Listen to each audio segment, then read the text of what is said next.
And we will not let Hamas or Putin win. And we will not let our enemies divide or weaken us. So as we surge support into Israel, we remain focused on Ukraine. And we remain fully able to project power to uphold our commitments and direct resources to multiple theaters. The United States is the most powerful country on earth, and we can walk and chew gum at the same time.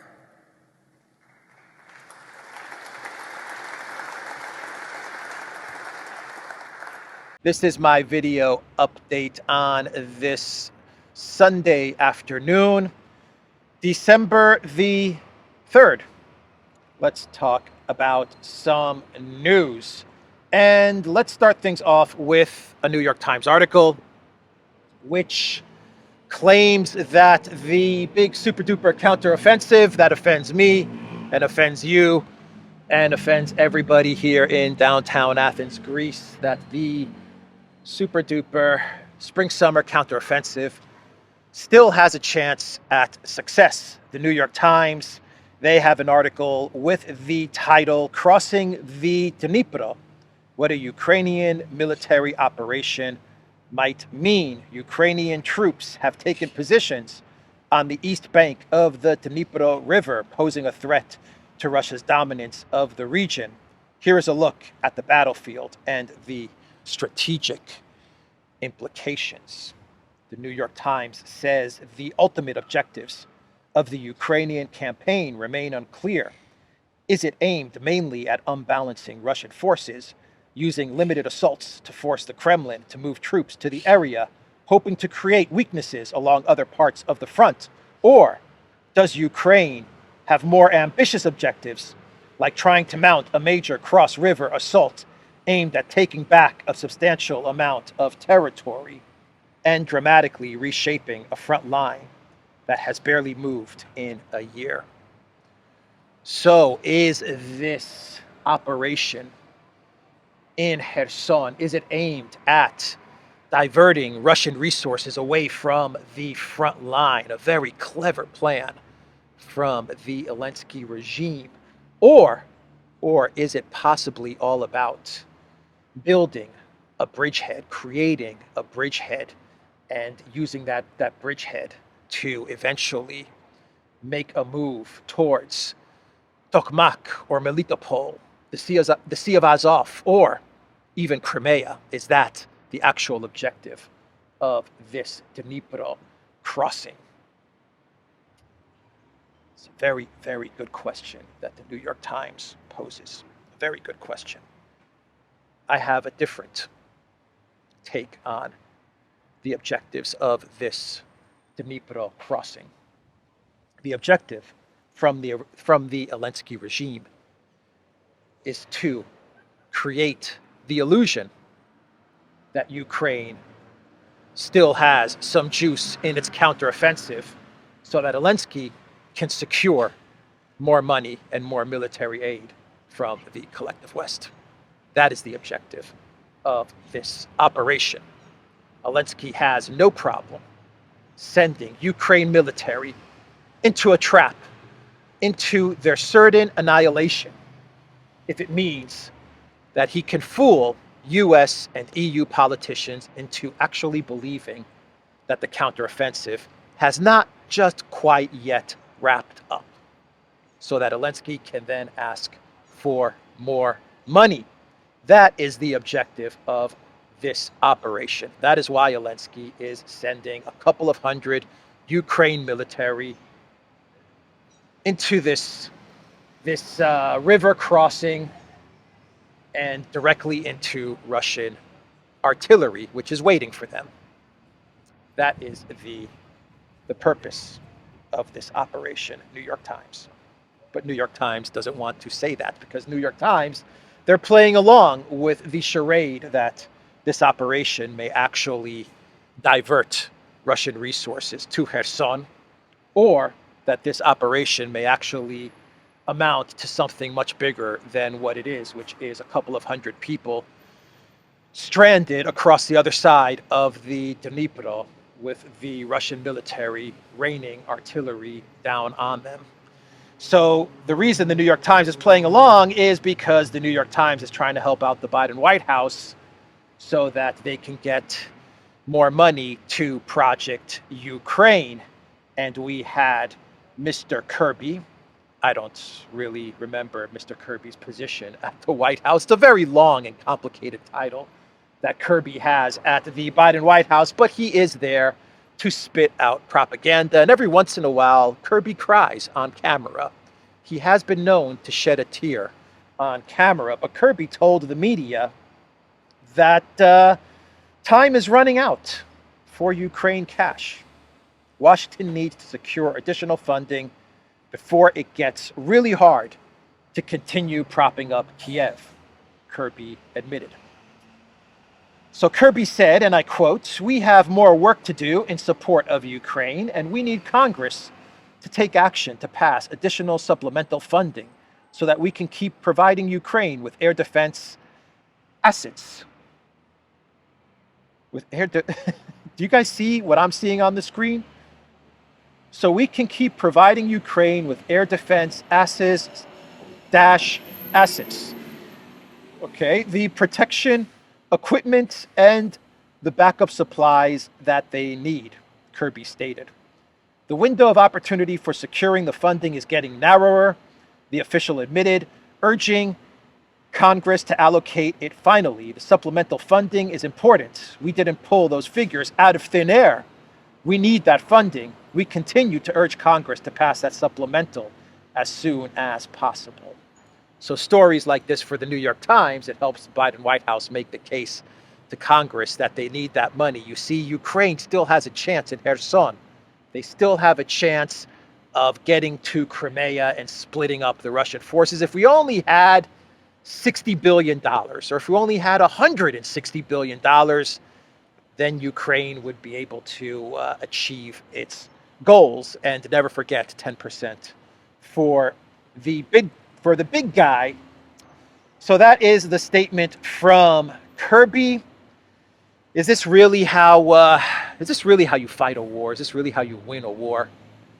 By trying to find whatever cash you can find in order to keep a failing government and a failing military afloat? Is this really how victory is done? I don't think so. But 10% for the big guy. We need to keep this grift going. And even European mainstream media is starting to admit that Russia is winning. Even Euronews, which is the propaganda outlet, the EU-funded propaganda outlet of von der Crazy Borrell, Michel, and the European Union kleptocrats, they ran an article with the title, "Russian Army Advancing in All Directions in Ukraine," according to Moscow. But a Ukrainian commander insisted the country's military was firmly holding the lines.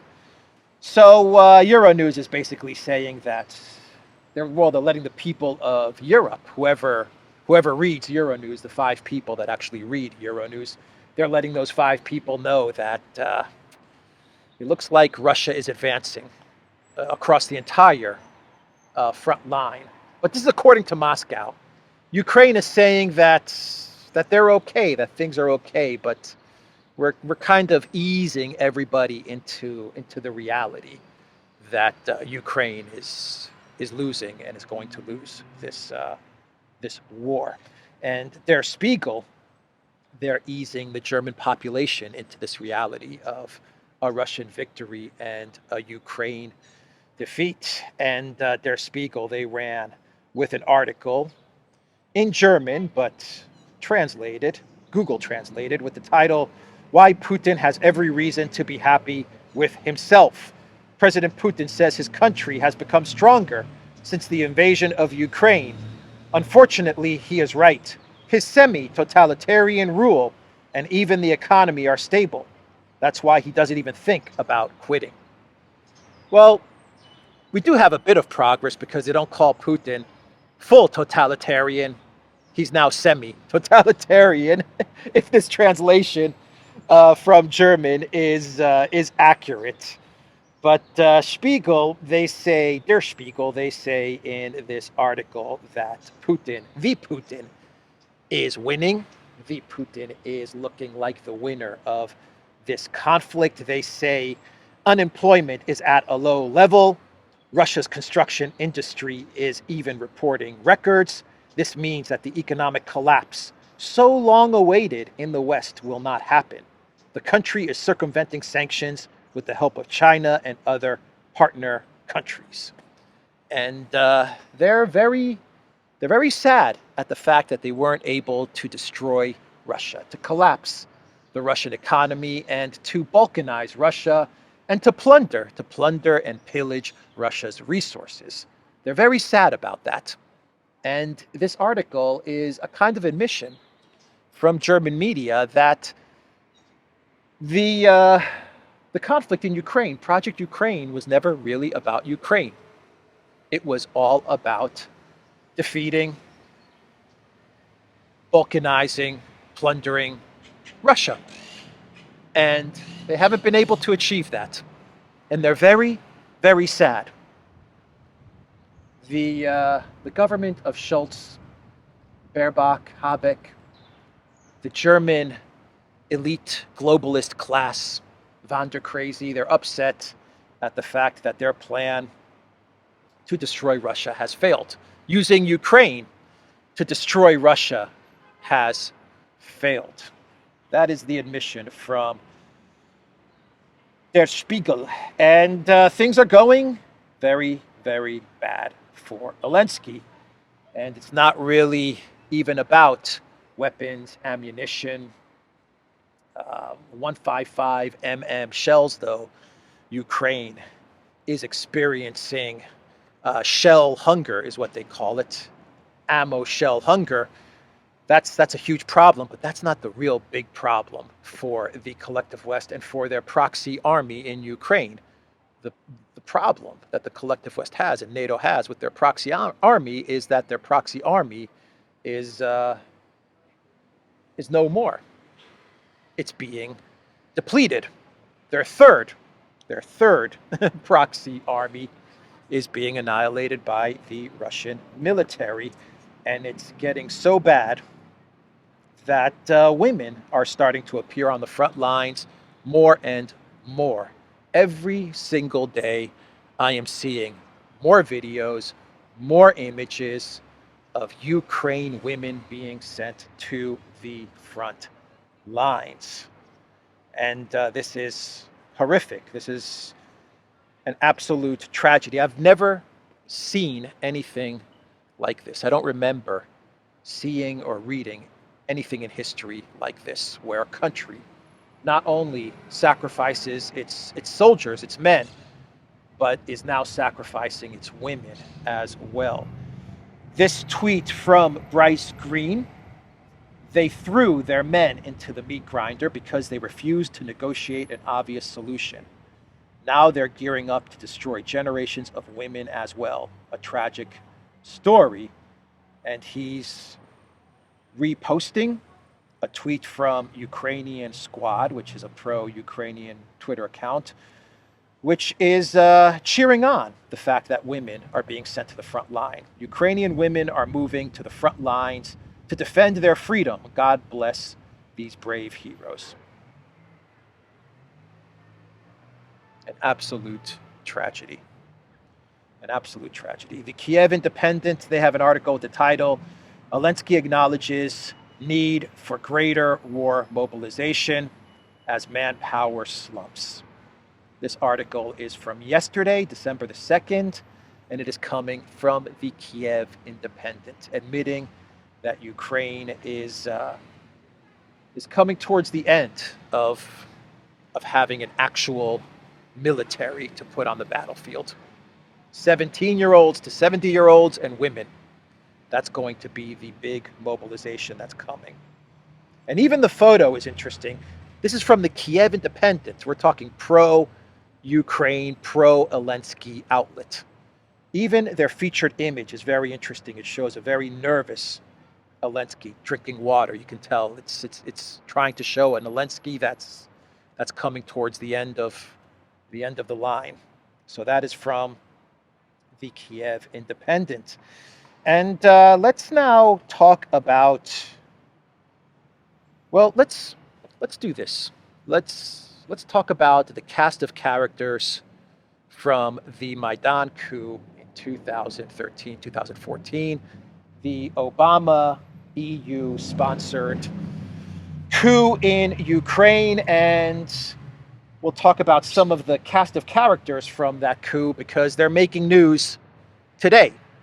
They are making news in the present.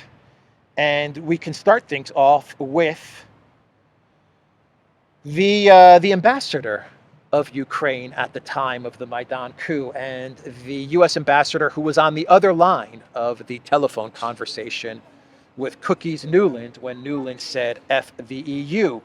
And Nuland was talking to then American ambassador to Ukraine, Jeffrey Pyatt. And they were talking about the government that they were going to put in place, the puppet government that they were going to put in place as they were overthrowing the democratically elected, internationally recognized, democratically elected government of Yanukovych. And they were kicking around various names to put into power. They eventually settled on an interim government led by Yatsenyuk. Yats is our guy. And they were actually thinking about Klitschko. Perhaps Klitschko could fill in an interim government role, but Nuland was like, Klitschko's not quite ready. Yats is our guy, and then Nuland tells Pyatt that they're going to need to liaise with Biden so he can put this whole thing together, seal the deal on this plan, and finalize the overthrow of Ukraine's democratically elected government of Yanukovych.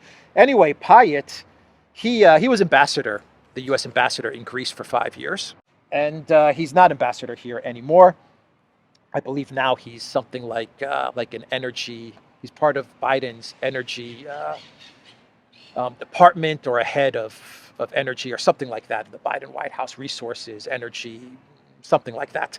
And Pyatt, he is making news because he said the other day, according to the Financial Times, that the U.S. aims to have Russia's energy revenues by 2030.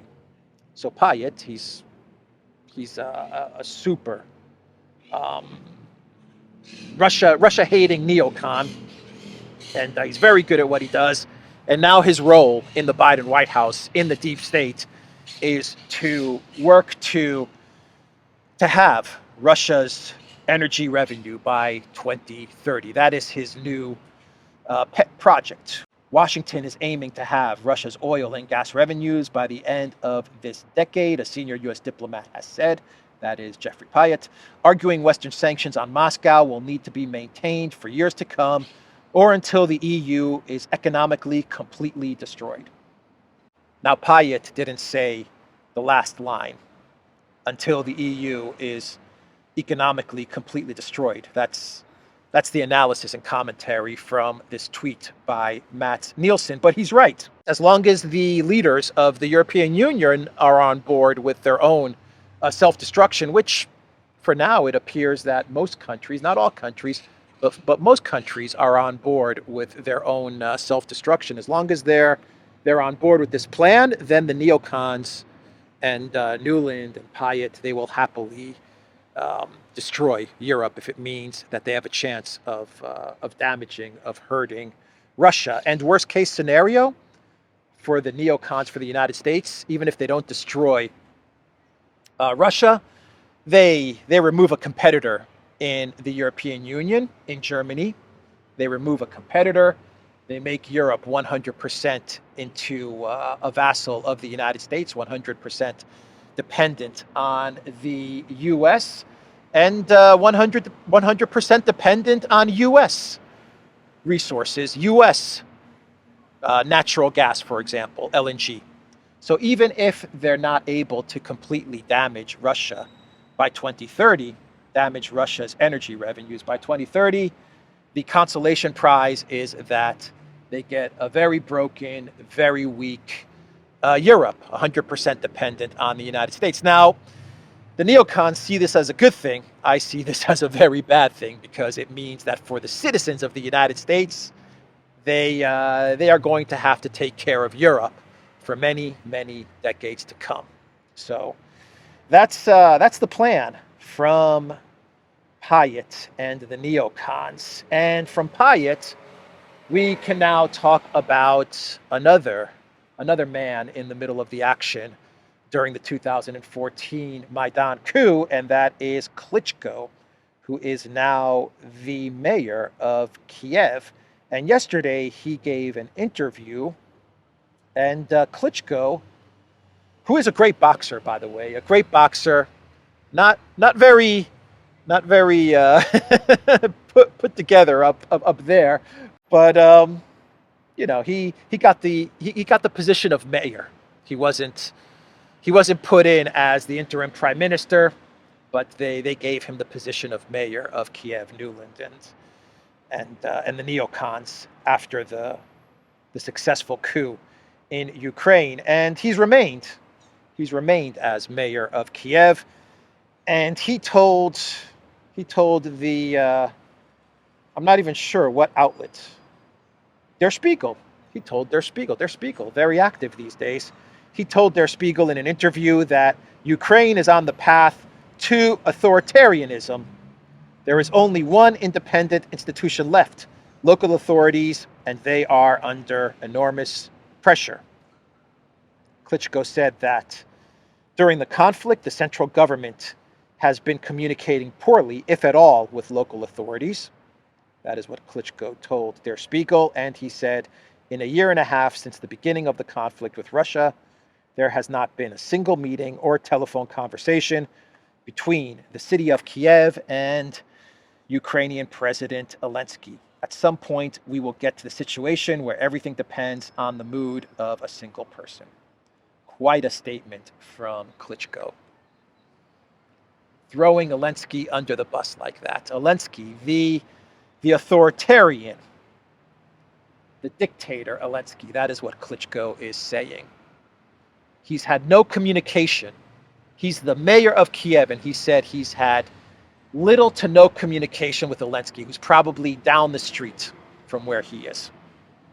It's Klitschko basically saying that he's siding with the Zaluzhny faction in this fight that is taking place, this power struggle that is taking place in Ukraine. Klitschko is siding with Zaluzhny, and he's throwing Elensky under the bus. An incredible statement from Klitschko. And finally, let's talk about Poroshenko, the chocolate king. Another important actor in the events of the Maidan in 2014, who has remained a chocolate oligarch in Ukraine. He was the president of Ukraine before Elensky, and he is now a member of the parliament. And yesterday, Poroshenko let everyone know that he wasn't allowed to leave the country. He was stopped by border guards on his way to Poland, where Poroshenko claims that he was going to go to Poland in order to speak with the authorities in Poland and to resolve the trucker blockade, and to also speak with American officials in order to secure more money for the Elensky regime, for the government of Ukraine. And he was prevented from doing that because the border guards, they said that he could not leave the country, and Poroshenko hinted at the fact that this order barring him from leaving Ukraine was given by Elensky. So maybe Poroshenko is also siding with the Zaluzhny faction against Elensky. But Elensky and his team, they have said that Poroshenko, he was not permitted to leave Ukraine because he was planning to meet with Orban. An interesting turn of events, huh? So Poroshenko, the chocolate king, he's saying that he wanted to leave Ukraine in order to meet with Poland. and to resolve the trucker blockade.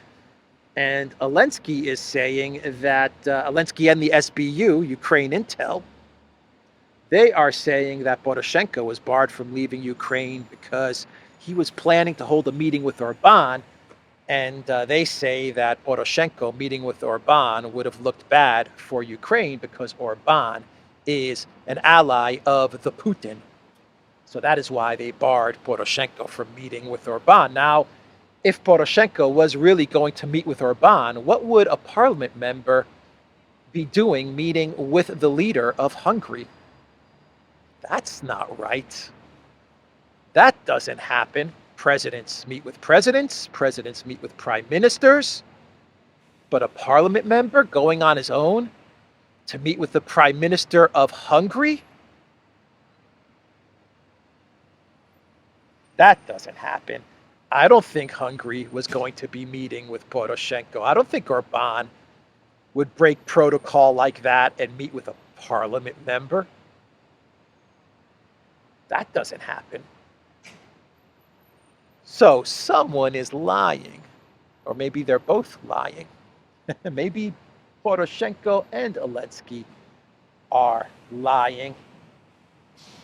A very, very interesting twist to this story. And real quick on the trucker blockade, we are getting word now that Hungary will be joining in on this blockade. So now Poland is blocking Ukraine, Slovakia is blocking Ukraine, and Hungary is going to be blocking Ukraine. So 3 countries now will be participating in this trucker blockade. And the Kiev Independent, they are reporting that Ukraine and Poland are going to discuss this crisis as Slovak truckers have joined the protest. Ukrainian and Polish officials met in Warsaw on December 1st to find a solution to end the protest by Polish truckers who want the EU to reinstate entry permits. Tensions between Poland and Ukraine have risen after Polish truckers and farmers started a blockade of some of the busiest border checkpoints with Ukraine. So, they met in Warsaw. They're in meetings. They're trying to solve this crisis, which started with one country, Poland, and it is now spreading to 3 countries, potentially 3 countries in this trucker blockade. So it's almost time for the Z-Man, for Elensky to meet face-to-face, maybe a trip to Warsaw to meet face-to-face with Duda, I guess. He's going to have to meet with Duda. And they're going to have to try and resolve this because it's going from bad to worse for Ukraine and for the Elensky regime. So Elensky meeting with Duda. They used to be BFFs. They used to be the best of friends, but they've had a falling out recently. So Elensky could be sitting across the table from Andrzej Duda, the president of Poland, and Elensky could be like, he could be telling Duda, Duda, why you block my truckers? Why you do this to me? And Duda is going to look at Elensky, and he's going to say, well, Volodymyr, you cut me off, man. You cut me off. And Elensky would say, what you mean I cut you off? You mean I stopped letting you hug me? Is that it? Okay, Andrei. Okay. Let's make a deal. You give me hug. I let you hug me. We lift blockade. And Duda was going to look at Elensky. He's going to say, Volodymyr, if you only knew how many nights I lay awake thinking about hugging you one last time. The smell of your cologne, intoxicating the smell of your cologne. Deal. One last hug, will lift the blockade. Okay, Duda, come here. Give me a hug. And Duda, big guy. Duda's huge, right? And he like, when he hugs Elensky, he like swallows Elensky up, man. That's it, man. That's the blockade. That's how you solve the blockade, with hugs. Hugs. You gotta hug it out, right? You gotta hug it out. Oh boy. So we have the COP 28. Is it COP 28 or is it Con 28 in Dubai? It's either Con or COP. I think it's COP 28 that's taking place in Dubai. And we have a statement from Macron connected to the war in Israel and in Gaza. Macron, according to Politico, he said total destruction of Hamas would take a decade. The total destruction of Hamas. Does anyone think it is possible? If this is the case, the war will last 10 years, the French president says. So that is the statement from Macron. I'm doing all right on time. So let's see what Politico says here. French President Emmanuel Macron said Israel must more precisely define what it seeks to accomplish in its war on Hamas, as the full elimination of the Palestinian militant group would take a decade. We are at a moment when Israeli authorities must more precisely define their objectives and their final goal, the total destruction of Hamas. Does anyone think it is possible? If this is the case, the war will last 10 years, Macron told a press conference at the COP 28 climate summit in Dubai. There is no lasting security for Israel in the region if its security is achieved at the cost of Palestinian lives. So that is Macron's statement. 10 years, he says, it would take to eliminate Hamas. And put money on it that whatever Macron says today, or whatever he told the media yesterday at the COP28, he will be backtracking, walking it back, apologizing for what he said tomorrow. That is Macron. He is a flip-flopper. Whatever he says, he doesn't mean it. And I'm confident that in a couple of days, Macron will be apologizing to somebody, to Netanyahu, for this statement. So that's Macron. And Netanyahu, he has said that... Well, it seems like Netanyahu wants to widen the war out. That's what it seems like, even though he said yesterday, he warned Lebanon and Hezbollah yesterday again. He is always warning Lebanon and Hezbollah. He said if they try anything in the north, if Hezbollah does anything to enter this war, then Netanyahu said that he will effectively attack Hezbollah in Lebanon. And he always says this, it seems, Netanyahu, which to me, it seems like Netanyahu. Deep down inside, he wants to widen the war out. He wants a long war. He wants a wider war. He wants to keep this thing going. And it seems like he says he doesn't want. He says he's warning Lebanon and Hezbollah, but it seems like it's not much of a warning. It's more like a self-fulfilling prophecy, I guess you would say, like an affirmation, kind of saying, we're going to get them to start something because we want to start something with them. A provocation is what it seems like. You know what I mean? Anyway, I just always find it strange that he's constantly throwing out these statements towards Lebanon and Hezbollah, even though Hezbollah and Lebanon, Hezbollah's like on the record multiple times saying, we don't want to start anything. We're not going to get involved. I mean, they're like on the record in a very public setting, like at a huge speech that they gave. They're like, we're not going to get involved. What more do you need? Anyway, that is Macron. That is Netanyahu. I think we can move our way closer to clown world territory. But at the COP28, there was a selfie that was taken with Modi and Meloni. And this selfie went super viral. And it has the hashtag Melodi, Melodi, Melodi. Georgia Melodi tweeted it out. Good friends at COP28. And Modi's looks normal. Maloney has an interesting look to her. But yeah, this photo went super viral. So what else before we get to our clown world?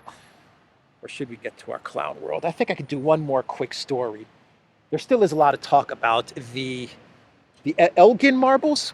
Everyone says that it's pronounced Elgin, even though I was pronouncing it Elgin. Maybe it's Elgin marbles. Anyway, the marbles on the statues, on the frieze of the Acropolis, on the Parthenon. The story is still in the news in the UK. It is still making news in the UK, and it's making news in Greece as well, to be quite honest. People are still talking about it here in Greece. So on the Parthenon, the marbles would have been up there, right? On the frieze, right up there. And Lord Elgin, he took these marbles. Well, they say he bought them. He purchased them. That's the story. I think that's the story. And then he sold them to the British Museum. And the Greeks, we want these back because they're ours. It's that simple. It's not complicated. Return the marbles. Return them. But The Economist, they have an article with the title, "Why is the British Museum always in trouble? Partly because it was bad, but partly because it was good." And The Economist, they say the Parthenon sculptures are not the museum's only controversial items. In recent years, it has been embroiled in arguments over the Benin bronzes. Nigeria wants them back. The Rosetta Stone, Egyptians want that one. And the Easter Island statues, Rapa Nui claims them. It gets in trouble because it has far too many objects, 8 million at last count, which is considered greedy. More recently, it has gotten in trouble for having too few.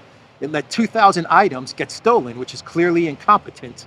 It has been accused of dealing in stolen goods, exhibiting pilfered objects, and generally being, quote, brutish.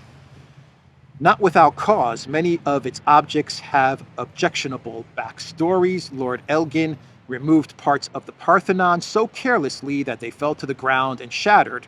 The boat onto which others were loaded promptly sank.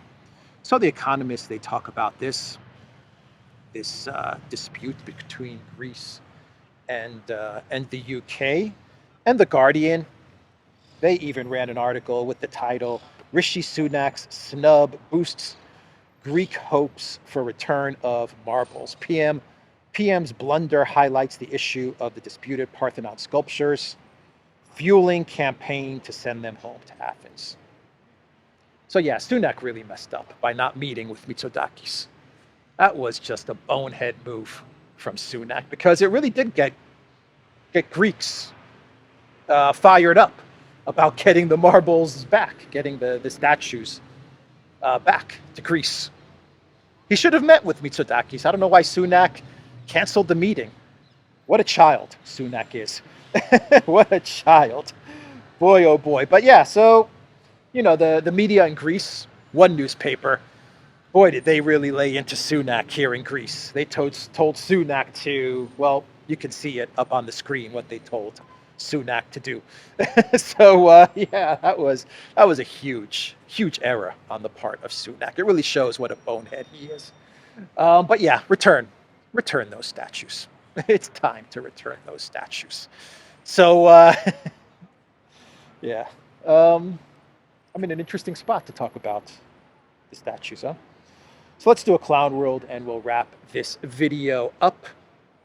And Kissinger, he was on the Mirotvorets list, and he has now been removed from the kill list.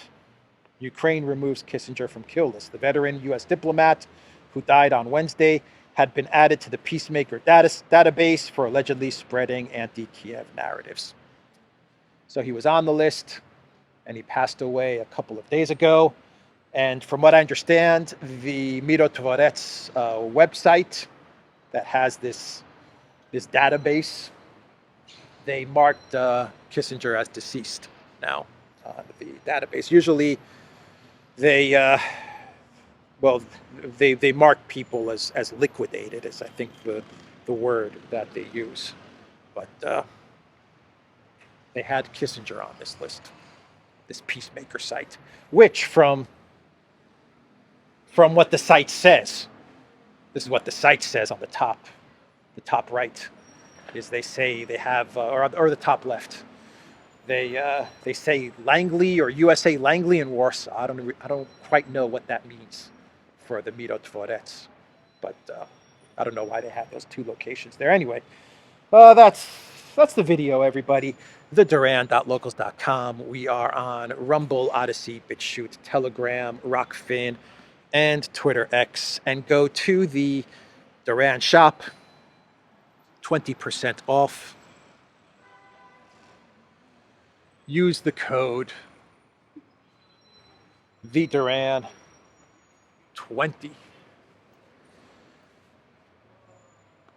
I'm going to sign out for this Sunday. Take care.